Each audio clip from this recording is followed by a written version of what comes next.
তুমি নিজেকে বারংবার জেনে বুঝে এমন পরিস্থিতিতে ফেলেছ যেখানে তোমার ঈমান পদে পদে কঠিন পরীক্ষার সম্মুখীন হবে।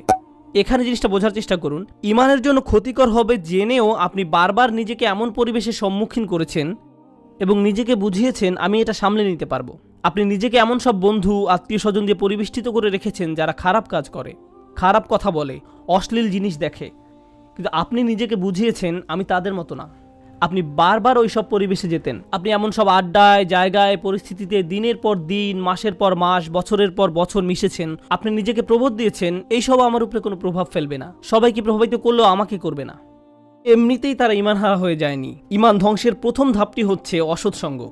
তারা নিজেদেরকে সন্দেহজনক পরিস্থিতিতে ফেলে রাখত আর তারা ভাবতো এতে তাদের উপর কোনো প্রভাবই ফেলবে না।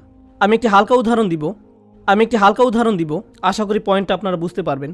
বাসায় যখন অনেক তেল মশলা দিয়ে রান্না করেন তখন সারা বাড়িতে সেই গন্ধে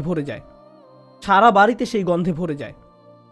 আপনি বাসার ভেতর থেকে সেই গন্ধ বুঝতে পারবেন না, কিন্তু যখন বাইরে থেকে একজন বাসায় প্রবেশ করে, বিশেষত কোনো আরব যদি আসে, সে ভাবে যে কোনো দূষিত পরিবেশে এসে পড়েছে। কয়েক ঘন্টা পার হওয়ার পর সে অভ্যস্ত হয়ে যায়, শুধু অক্সিজেন মনে হয়।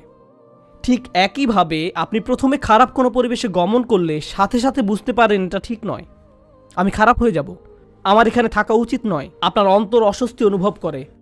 কিন্তু আপনি যদি বারবার এই পরিবেশে যেতে থাকেন, তখন কি হবে? আপনি আর খারাপ বোধ করবেন না। কেউ যদি জীবনে প্রথমবার কোনো ধূমপায়ীর পাশে বসে, তখন সিগারেটের গন্ধে সে কাশতে থাকবে, চোখ দিয়ে পানি আসবে, ফ্রেশ বাতাসের জন্য ছটফট করবে এবং সে দ্রুত সেই জায়গা ছেড়ে চলে যেতে চাইবে। বছরখানেক পর এটাই তাদের অক্সিজেনে পরিণত হয়। সিগারেট ছাড়া তারা নিঃশ্বাসও নিতে পারে না। তাহলে প্রথম সমস্যা হলো আপনি নিজেকে অসৎ পরিবেশে ফেলে রাখেন। ফাতানতুম আনফুসাকুম।